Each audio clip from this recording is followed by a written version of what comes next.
عندما نزل على النبي صلى الله عليه وسلم الوحي في غار حراء أول مرة كان عليه الصلاة والسلام نبيا.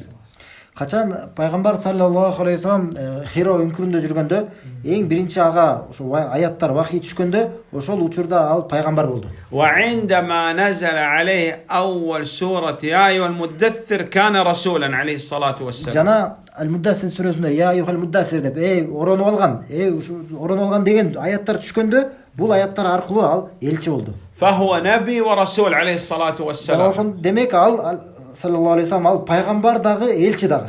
نعم. وهو عليه الصلاة والسلام من أولي العزم من الأنبياء والرسل عليهم الصلاة والسلام هم 5. Жана ал пайгамбар саллаллаху алейхи вассалам улуу болгон 5 улул азм деп коет. Чечкиндүүлүк ээси болгон 5 пайгамбардын арасына кирет. نعم. نوح ал 5 кайсы? Биринчи Нух, وإبراهيم ошондой эле Ибрахим, وموسى Муса, وعيسى Иса ونبينا عليهم الصلاة والسلام. жана биздин пайгамбарыбыз Аллах бардыгына Аллах саламы болсун.